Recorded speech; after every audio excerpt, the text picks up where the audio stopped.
My name is Robert Tickner, and I'm the co-chair of Every Age Counts, and I'm delighted to welcome you to this webinar.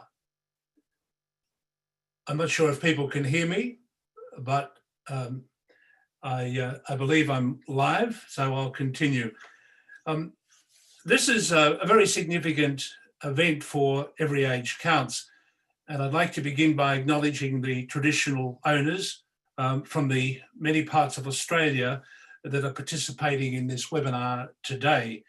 The traditional owners, past, present and emerging, are acknowledged by us all, and their continuing connection with land, water and community is of course also acknowledged and respected. Today we're being joined by two magnificent speakers, and if I sound like a fan, it's because I am. Ashton Applewhite and Caro, two of the most respected people, I think, in the world, talking about issues of ageism today. And I'll introduce you to them in a little bit more detail in a moment. Every Age Counts, of course, is this wonderful campaign against ageism, and the video narrated by Brian Brown directs you to the website and tells you the incredible coalition that's backing the campaign that we're running.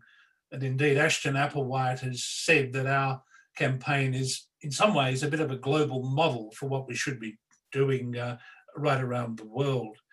But we are not just a campaign of, the organisations and tall poppies mentioned on the website, although there are some of those as well.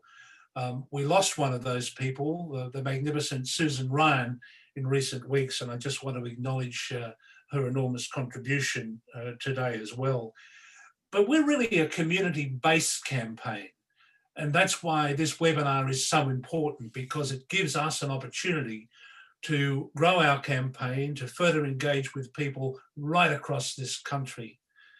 Could I say that we're sorry that for the West Australians, this is a webinar coming early in the morning, but our challenge is to link in with Ashton, who's on the East Coast of the United States of America, as well as other speakers. But we know there are many people from the West that will participate today as well. I believe that the very essence of what we're trying to do with Every Age Counts is to win the hearts and minds of people and to change mindsets. And in this country, it's illegal, for example, to discriminate on the basis of age, supported by every political party in every parliament right across this wide brown land. And yet, something in the order approaching 30% of Australian employers, based on very large surveys, appear to be discriminating against people on the basis of age by refusing to employ people over the age of 50 years as basically a policy of their organisation or company. That's a shocking statistic, but it's a real window into this need we have to be able to change mindsets. Can I just give you one other really quick example of the need to do this? We have a Royal Commission into Aged Care in this country that's got some draft recommendations before us and a preamble to those recommendations by the Council Assisting. And the Council Assisting the Royal Commission, as did the Royal Commission in its interim report, recognised the importance of changing mindsets about older Australians. And indeed, in the recommendations or the commentary by the Council Assisting the Royal Commission in advance of the recommendations, they quite wonderfully identify that the causes of systemic failure identified through the work of the Royal Commission include the following. Number one is attitudes to aged care and the delivery of services. And they go on to talk about the ageist and patronising views of older people in our society. They talk about the ageist beliefs underpinning poor communication and coordination in the whole aged care system. And they talk about the importance of maintaining dignity and self-determination of older people. This is just another example on top of the employment one I gave. But the problem is that there's not one recommendation in the draft recommendations going to the Royal Commission which calls for this national campaign that we've been supporting to really change hearts and minds about ageism. And that's one of the things we might explore with our two wonderful speakers coming up right now. Ashton Applewhite will speak first. Ashton is an internationally recognised expert on ageism and is the author of a book called This Chair Rocks. It looks like that. I absolutely recommend it to you. It's a manifesto against ageism. Ashton's presented to the United Nations, spoken on the TED main stage. She's written for Harper's, The Guardian, the New York Times, and some of you would have seen her when she came to Australia last year for her national tour, where we worked her really hard and she changed a lot of hearts and minds. Jane Caro, many of you would know. Jane's a founding member of Every Age Counts. She's a Walkley Award-winning Australian columnist, author, novelist, broadcaster, documentary maker, feminist and social commentator, and her latest book, Accidental Feminists, is about the life story of women over 50 and was launched last year.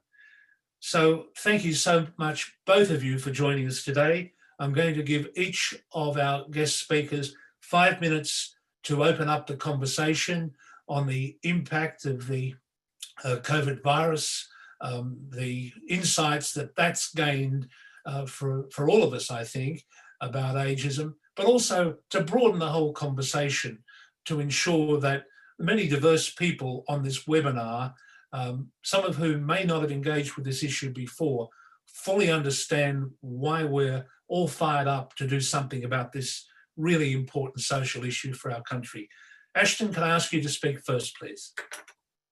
My pleasure. It is so nice to be here. Such an honor to be presenting with Jane Caro. I'm thinking, of course, a lot about having spent exactly a year ago, a month in Australia. I am not letting go of the friends and allies I made there, and I'm so happy to be here with all of you today. I love that Every Age Counts animation, which does a beautiful job of really explaining how ageism means treating people unfairly because of their age. It is any judgment on the basis of age, assuming that someone is too young for a task or responsibility is just as ageist as too old, although we live in a youth-obsessed society and older people bear the brunt of it for sure. Something that surprised me as I began learning about ageism was that we olders can be the most ageist of all. And that is because we've had a lifetime of being bombarded by negative messages about age and aging from childhood on. Wrinkles are ugly. Old people are incompetent. It's sad to be old. And unless we stop to challenge the underlying message that to age is to lose value as a human being, it's that basic and that ugly, it becomes part of our identity. And that's internalized ageism, and it corrupts our sense of self and our place in the world. No judgment. Everyone is ageist. Many of the beliefs we hold are unconscious, and unlearning those unconscious beliefs is hard, especially when it comes to values. But we can't challenge bias unless we're aware of it. So the first, hardest, and most uncomfortable step is to look at our own attitudes towards our own age and aging. The good news is that once you start seeing your own age bias, the ways in which you sort of participate in this, you start seeing ageism in the culture around you. And that is really liberating, and you can't get that genie back in the bottle. I'm not saying that getting older is easy. We are all worried about some aspect of it, whether getting sick, running out of money, ending up alone, getting COVID. And those fears are legitimate and real. But what never dawns on most of us is that the experience of reaching old age or middle age, or even just aging past youth, can be different and better or worse depending on the culture in which it takes place, which is why Every Age's anti-ageism campaign is so fantastic. An ageist culture drowns out all but the negative about aging past youth, all the evidence all around us of the countless ways in which aging enriches us. If aging is so awful, for example, how come no one actually wants to go back to their youth? Discrimination is the problem, not aging. It's not being women that makes life harder for women. It's sexism. It's not loving a man that makes life harder for gay guys. It's homophobia. And it is not the passage of time that makes getting older so much harder than it has to be. It is ageism. When labels are hard to read, or there's no handrail, or we can't open the damn jar, which is getting harder for me day by day, we tend to blame ourselves, our failure to age successfully, or not be strong enough or limber enough, instead of blaming the ageism that makes these natural transitions shameful and the discrimination that makes these barriers acceptable. And when we dye our hair just to cover the gray, or conceal our age, or leave early accomplishments off our resumes, we reinforce age shame. These are really successful strategies. I completely understand why so many of us do these things. No judgment. I already saw a comment in the chat from someone saying that they have to make themselves 15 years younger to even get their foot in the door at a job interview. But these strategies aren't good for us because they're rooted in shame about something that shouldn't be shameful. Why should waking up a day older be a source of shame? And they give a pass to the underlying discrimination that makes the behaviors useful. And for people who face other kinds of discrimination, like lesbians, women of color, the costs are even higher. And the more clearly we see these forces around us, right, these social and economic forces at work, the easier it is to envision alternative, more positive and more accurate narratives, right? This is not happy talk. And the longer we wait, the more damage we do to ourselves and our place in the world. So I want you to think about the early messaging around COVID. Don't worry, it will only infect the old and the ill. Here's a thought experiment. What would the numbers, the unemployment rate, economic indicators, the infection rate, the mortality rate, pick a indicator. What would they look like if we had known from the beginning that young and healthy people were vulnerable too?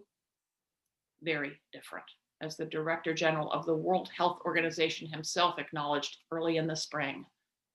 That is the lethal, global, measurable impact of ageism, seeing older people and disabled people as less valuable members of society. There's been a lot of hand wringing, as there always is around anything aging related, about the pandemic making ageism worse.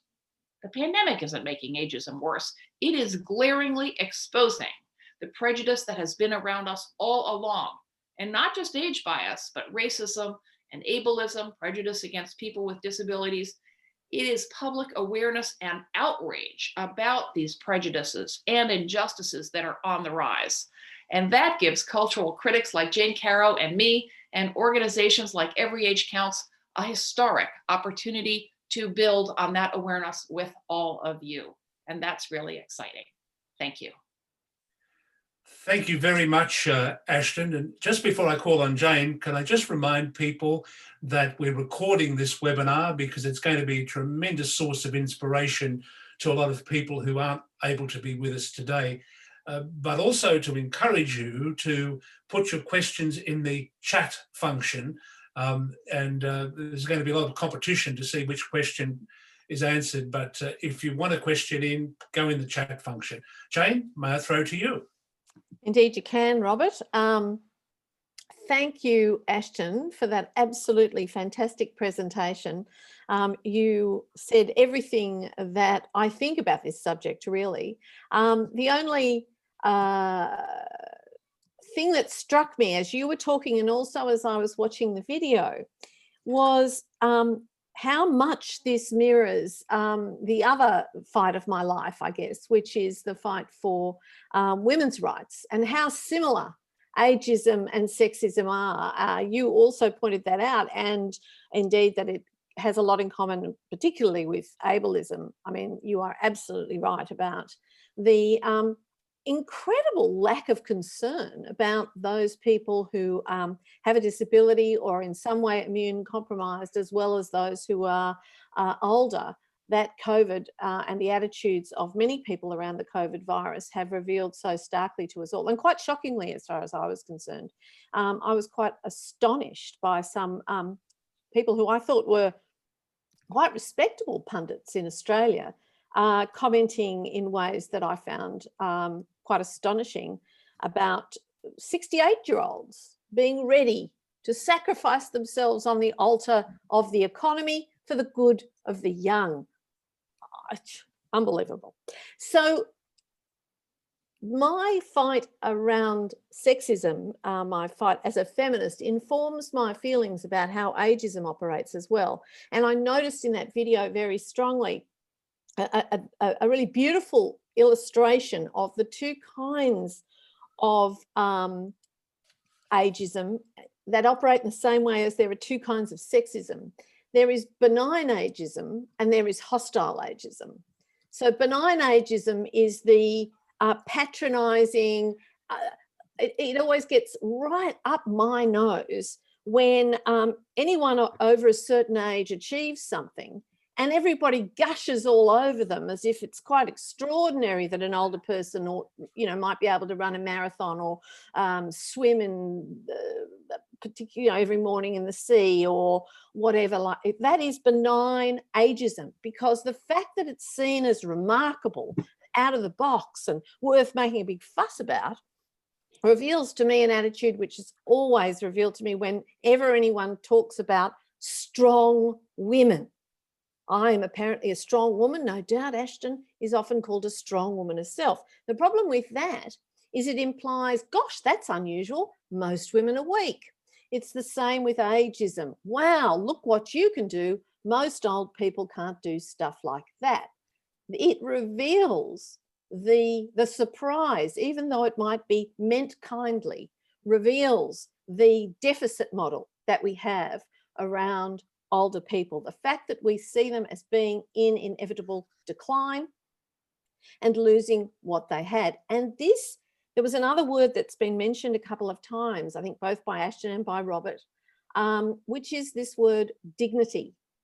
And I think the essence of dignity is something that I've been thinking about again in terms of feminism and sexism, which is that, and this was a change of definition for me around the feminism I've believed in all my life. And it came to me when I read Hugh Mackay's book, What Makes Us Tick.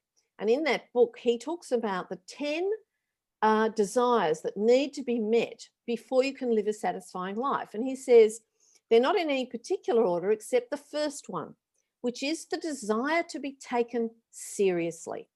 And when I read that, I had a kind of, epiphany, a light bulb moment about sexism and feminism. I realized that feminism was, in fact, the fight by half the human race to get taken seriously by the other half. And I would say that the fight against ageism is precisely the same. It is the fight, particularly by older Australians, to be taken seriously, or older people across the world to be taken seriously by younger people. Because what starts to happen is this diminishment of expectation. My parents, who are 88 and 89, went on a trip with some younger friends just recently, and my father was talking on the phone to me, and I said to him, "Did you have a lovely time?" And he said, "Oh yes, we did, but Freda kept treating your mother like she was a 90-year-old lady, and she's not 90 until next year." And so I thought was very funny and quite witty, but also I understood exactly what he meant. She was overly solicitous. She made a fuss constantly. And instead of making my mother feel safe and comfortable, it actually made her feel fragile and diminished. And so I think the kindness that we sometimes demonstrate, we think we're being kind, but in fact, we're actually shutting the older person's ability down to just be themselves. I'm 63. I don't sit around thinking of myself as 63.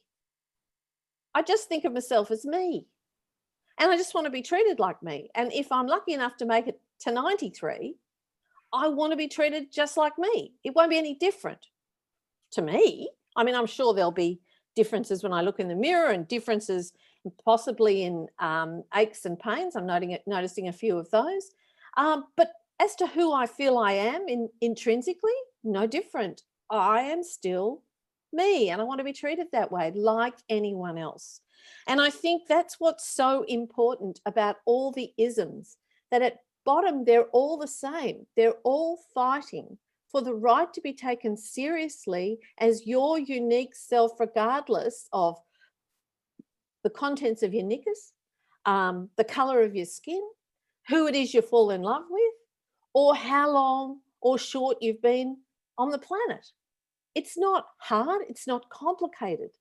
For some reason, we seem to want to classify and put people in boxes. Perhaps it makes it easier for us to deal with them. But I do think with ageism, one of the things that does drive ageism, and one of the reasons for our Western horror of getting older, I sometimes think about the Victorians and how their taboo was sex. You know, you couldn't talk about it, you know, you couldn't admit that it existed, you know, pregnant women had to disappear from genteel society, etc., because everyone would look at them and know immediately they'd had sex. And it was sort of, you know, the taboo of all taboos. So we've turned that on its head. We don't have any of those problems anymore. And that's a really good thing. And I'm glad we've changed that. But we've replaced it with a horror and a taboo about death. The Victorians were very comfortable with death. They almost fetishized death. It was very much part of their lives. It's become a lesser part of our lives because of advances in medicine, etc. So we want to sort of disappear it, pretend it's never going to happen. It's a taboo. We don't want to think about it. And of course, older people remind us that we will all get old, and that as we get older, we are getting more towards the end of our life. And it is our fear and taboo, really, about our own mortality, I think, that creates so much of what is very peculiar to the West and to this particular era. Our real problem with wanting to warehouse, to exclude, to move aside, to be prepared to see them as disposable people as they get older. And I think we should change that. And I'm so glad this campaign is doing exactly that. I've admired Ashton for such a long time for being in the forefront of this fight to remind people that we're all just people and should be treated. Thank you, Jane. That's a fantastic start off for other aspects of our conversation. I suppose really, you know, the really powerful message is these universal standards of human rights, the recognition of humanity is just got to be one of our core drivers to build a better world. And that includes, you know, getting our attitudes to older people, you know, understood, and the human rights of people respected. Okay, I wanted now, if I could quickly shift to the one question I want to ask about the impact of the virus, because it's unfortunate that the number of deaths in aged care in Australia was the highest in proportion to our total number of deaths from the virus. I think just about from any country in the world. And I've already talked to people about the Aged Care Royal Commission and the view that we have about the need for a ongoing, deep and powerful public awareness campaign that addresses attitudes towards ageism. Ashton, can I throw to you and ask you to comment on your view of the impact of the virus and on the need to, you know, have a campaign of the kind I've been talking about in this country that's supported by the government and involves community-based organisations. Ashton, over to you. I think that COVID is clearly likewise shining a big light on institutional care and deficits that everyone has been aware of. And, you know, in a very healthy way. There's a lot of soul searching going on. A lot of people in what you call aged care are enormously good people doing really important work. I think the issue with COVID and older age is of course complicated, because the unwelcome fact is that age does make us more vulnerable to COVID. Our lungs work less well, our immune systems work less well. And part of the reason that so many older people are responsible for the majority of deaths is biology, not bias. By comparison, the fact that so many people are Black and brown people, youth should confer immunity and does to COVID. Your skin color should not. That is a function of racism, not race, right? It's not your biology. Where ageism enters in explains that more older people are dying, but not in these numbers. That is what it's about. And of course, tied up with that are the numbers of deaths of people who do home care work, especially in healthcare work and work in institutional care, because they have to work more than one job because we don't pay them enough. One reason we don't pay them enough is because they're women. All these, forms of discrimination are tied together. So I do think that, along with some really vile discourse about older people being at the end of their lives and sort of, of their lives being of less value, to put that in a larger context, we know that it is not ethical or legal to allocate resources by race or by sex, and it is equally unacceptable to do so by age. And I think we have to pull it back to that basic. Thank you, Ashton. Jane, I'm going to ask you, if it's okay, another question, and then ask Ashton to comment on this. But I think your comments concerning the other campaigns that have been run and the huge transformation that's occurred in the whole world, but including our country, where we've done so many leading things in completely shifting the human rights agenda as it relates to women. I mean, we're not at the end of the road yet, but we've come so far. And I think there are probably important lessons from the courageous work of feminists and others, over 100 years ago, on these kinds of campaigns that were so instrumental in shaping the future agenda. Likewise, I guess, in the area of disability discrimination, race discrimination. So, Jane, my question is, what can we learn from these campaigns? Are there other important lessons that we can employ in our work to try and change public attitudes towards ageism? Oh, Jane, yes. what do you think? Yes, absolutely. There are really important lessons. And one of the first ones, I think, is that when you start to point out things like sexism, like racism, like homophobia, the first people that you have an effect on are women, people of colour, and LGBTQI people. And what you have an effect on is their own view of themselves. Because as Ashton points out, when a society has a discriminatory view of any group of people, the people in that group internalize the discrimination. So 100 years ago, even 50 years ago, women often had a very internalized sense of inferiority, a sense that they really weren't as clever, intellectual, didn't have the ability, couldn't do. There was a real deficit model that had been internalized.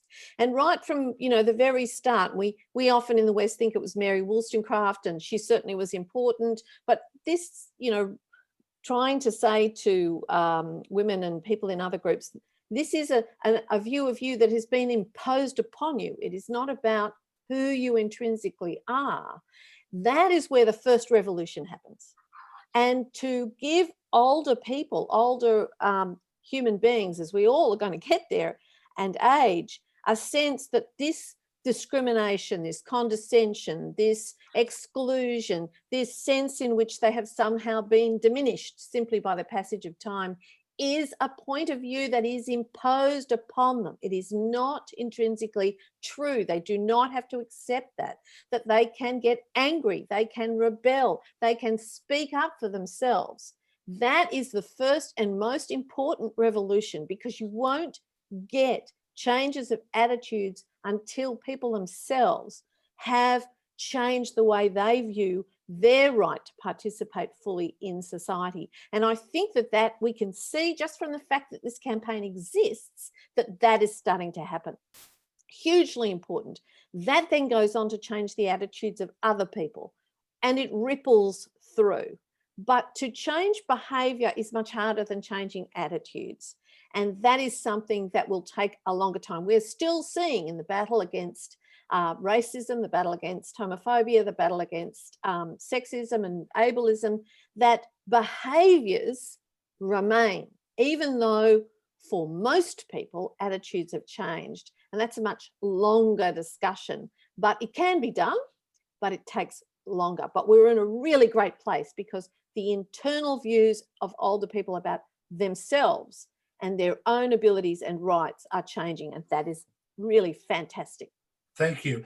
Ashton, I want to ask you if you'd like to add to the response of Jane, but also maybe also pick up another question which is very much related to this. And it's the question of what individuals can do, because I'm sure there are many people in this webinar who are living in Australian country towns or suburbs, people who aren't necessarily joined up yet to Every Age Counts, although we'd like that to happen, but who really want to do something in their own lives. So Ashton, if you'd like to just respond to that question, as well as any reflection you have on what Jane's had to say.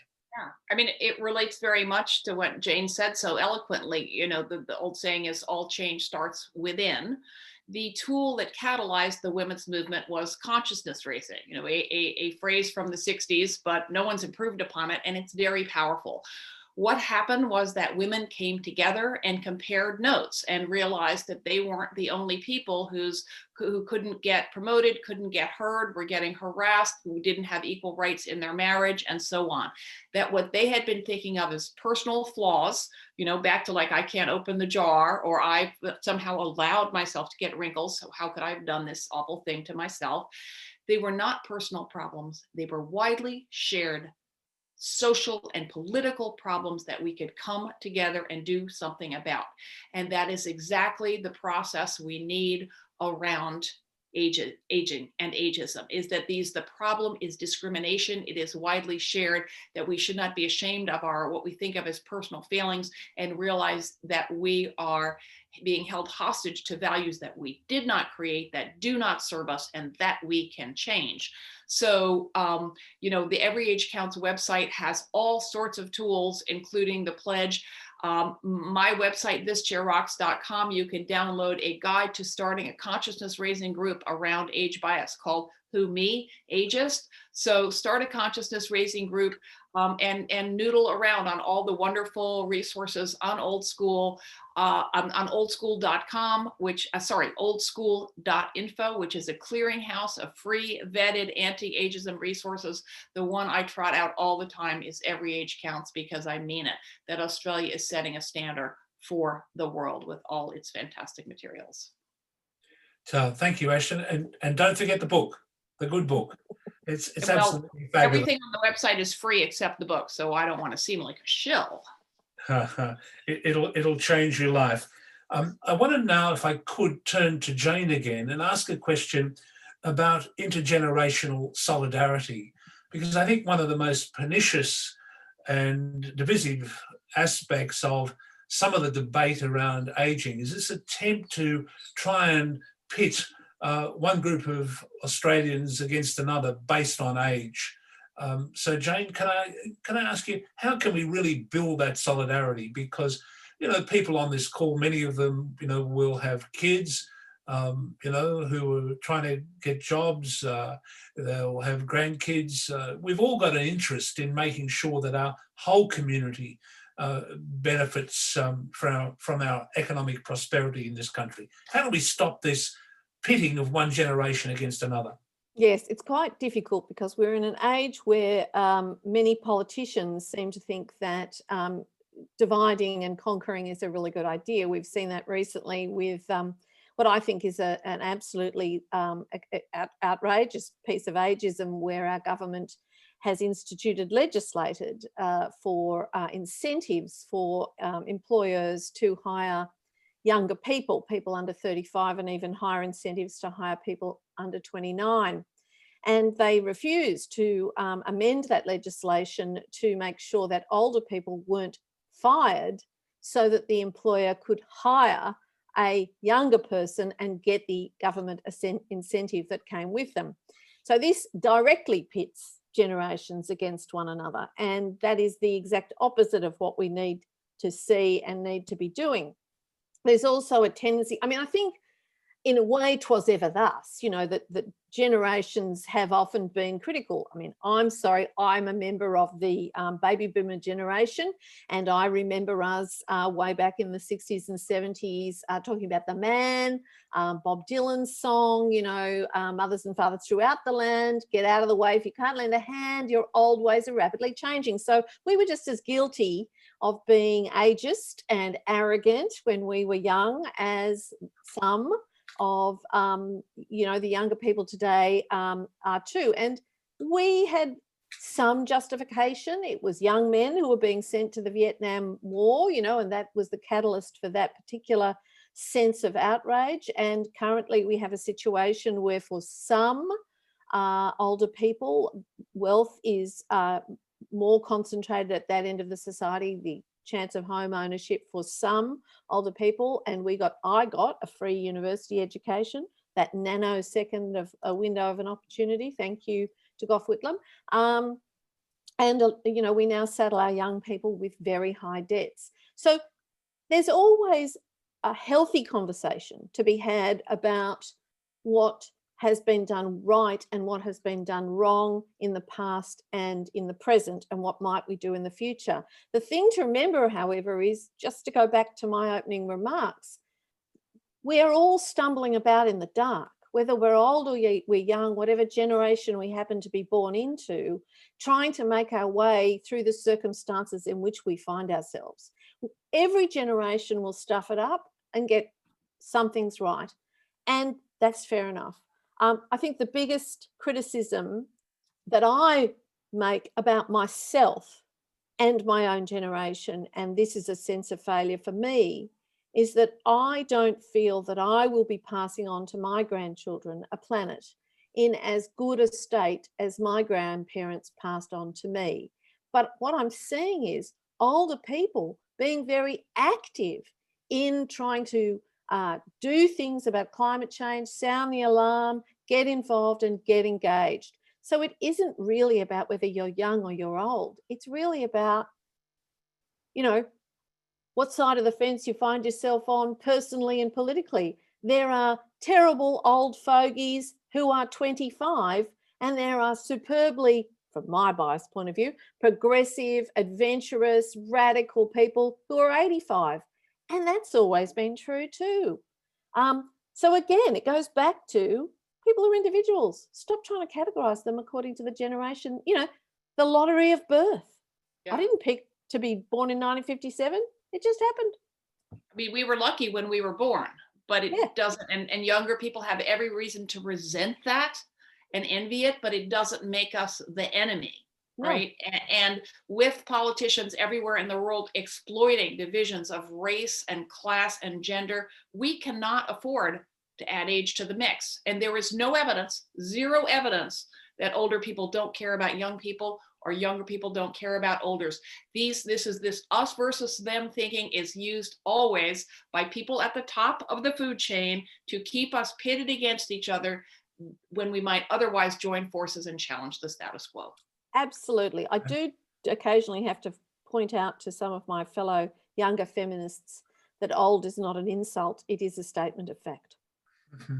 Now, thank you both. That was a fantastic little exchange. I now want to move to the questions from the participants in the webinar. And the first one really arises from something that was mentioned before.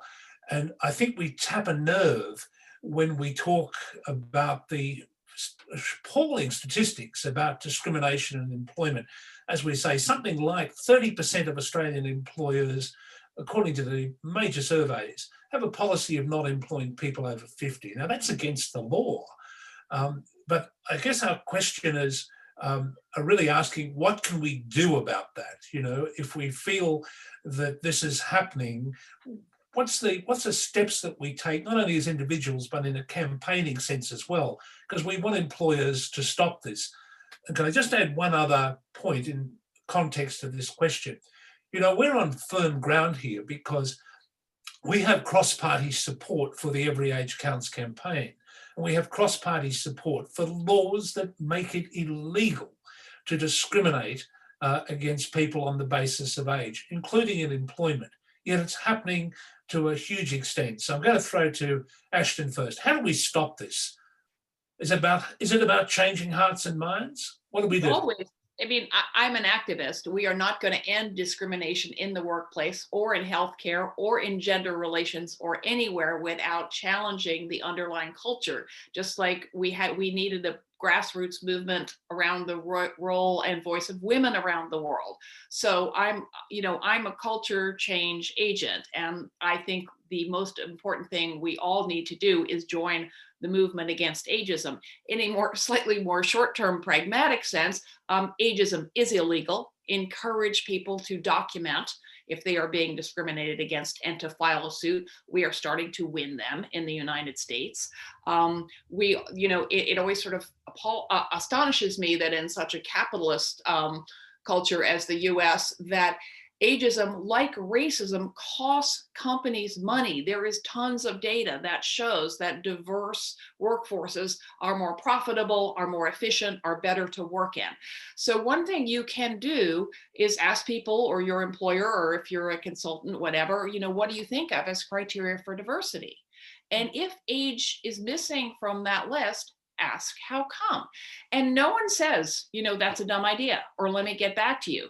They smack their heads because ageism is sort of the last of the major prejudices to be deeply considered. But that fact in itself, I think, is grounds for optimism, because we don't have as far to go to hitch it to the sled, to make people, smack their heads and say, duh, of course age is a criterion for diversity, than we did 70 years ago to say, women should have equal rights, equal pay to men, and can run a Fortune 500 company every bit as well as a man. Thank you for that, Ashton. I was going to ask both our special guests to each comment on each question, but I've decided to alternate, and I think it's working rather well. So I'm going to kind of continue with that, if you're okay, because it enables us to cover more topics. The next question comes from Susan, and if you excuse me, I will read her question.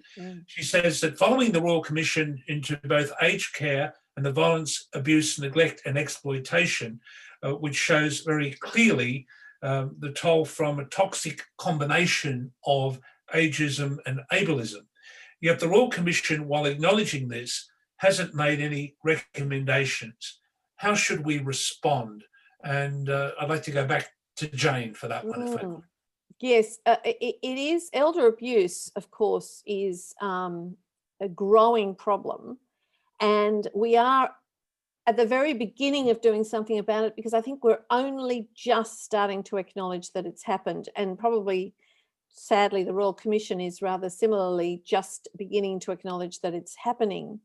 It is probably it's like domestic violence. In fact, it is a form of domestic violence, in that it is an intractable problem in many ways. And yet, as awareness grows, and the culture changes, we seem to get better at least helping people to get out of those situations. Though domestic violence, and we've been talking about this for decades, is a very intractable problem as well. I have heard of some interesting initiatives, because of course elder abuse also includes things like financial, sexual, physical, psychological and emotional abuse, all those things. And I remember hearing a presentation by Anna Bligh, who is of course the ex-Premier of Queensland and also the head of the Australian Banking Association. And she was talking about how tellers in banks are often the first people to notice if an elderly person's finances are being drained by someone, and they often don't know what to do about it. And the banking industry is trying to get legislation, get protocols in place to help tellers and people like that to be able to ring the alarm bells when they happen. I think we also have to have our medical personnel and nurses and home care people and community workers and social workers also, just as we did with feminism and racism, up their awareness of the red flags to look for, the things to be aware of. However, and you know, this is me as an old radical really, part of the problem I think with aged care in general is that we in Australia, and I'm not sure how it is in America, have turned it into a for-profit often activity. And indeed the statistics on the numbers of people who died in aged care in Australia were quite clear. It was much more in for-profit facilities than in a publicly owned and run. And I think we have to look very carefully at the ethical nature of making a profit out of frail, sick people. And I worry that that motive will inevitably lead to abuses. It also leads to something that Ashton pointed out before, the chronic low-paid nature of the people who work in those facilities and the risks that that creates because people have multiple jobs. One of the things that COVID has pointed out, and I know that the Royal Commission looked at, even though it started pre-COVID and continued a bit into it, is that all these cracks and fissures where marginalised people, be it they're immigrants or on temporary work visas or refugees or low skilled or English as a second language or whatever, end up working multiple jobs, which then leads to greater risk of infection, greater exhaustion, neglect by the people who are working in those institutions, not because they're bad people, but because we're asking too much from them for too little reward. And this is down to us looking at what we value and what we're prepared to pay for. And a lot of it comes, you know, people are always saying, oh, you don't throw money at things that can't fix it. I've never seen anything fixed that came for free. There is always money that has to be involved, and that's what the big gap. Thank you very much. Now, just to let you know, we've had, I think, nearly 600 people on this webinar, so there's tremendous support for the kinds of things we're talking about, and coming from right across the political spectrum, you know, people who are, you know, by nature conservative thinking and voting, and people who think differently. But this is one where we can all come together and really, really work to shift these public attitudes. Ashton, this is really a global question too, isn't it? And one of our participants, Andrew, raises the question of whether there's a need for a new international treaty as a helpful strategy to address ageism on a global basis. So this is unfortunately the last question we have. There's been so many people who've participated in lodging the questions, and it's just impossible to get to everyone. But we'll try and engage with you on the kinds of issues that you've raised. But Ashton, what do you think about a treaty? Well, I know there's enormous energy behind doing a UN convention on the rights of older people, and I respect people on both sides of that. It probably is a great idea, although what I don't like about that is that what age do the benefits kick in? Because the minute you tie eligibility for anything, which implies that you're in financial need or in physical need or in medical need, to a a specific age, you pit the interests of the old, then you do indeed set up a sort of scarcity model where funds are going to X instead of to Y. And it implies that at a given age, we need a certain thing, when in fact, if I could put one fact into the head of everyone in the world about aging, it is that the longer we live, the more different from one another we become. That the older you are, the less your chronological age says about what you're capable of physically, cognitively, socially. What we need, of course, and I also think that if the UN Convention on the Rights of Persons with Disability were enforced, we would support, because you can be disabled at birth, you can be disabled when you're in a car accident at age X, and you, of course, many of us age into impairment of some sort. That if the ability of those people to participate fully in society were protected from birth to death, it wouldn't be framed in old versus young context. So what we really need is to protect the dignity and visibility of each person, as Jane made such an eloquent case for when we started this out, regardless of skin color or gender or whatever. What do you have and what do you need, and how can we draw on both what you have and support you, and in equity across the lifespan. Younger people need support too. We all need help. If you happen to have children during that stage, then later on when you're caring, feels like you're caring for everybody and supposed to be at peak career and saving for retirement, especially if you're a woman, on down to the end of life. So we all need support of different sorts lifelong. Thank you. Thank you. Thank you very much, Ashton. I'm now going to pass to my colleague, my co-chair, Dr. Marlene Krasavitsky, who will tell you how to get involved in the campaign. And this is really important because, you know, this isn't going to happen unless we get organized. Marlene, over to you. Absolutely. And let's get organized.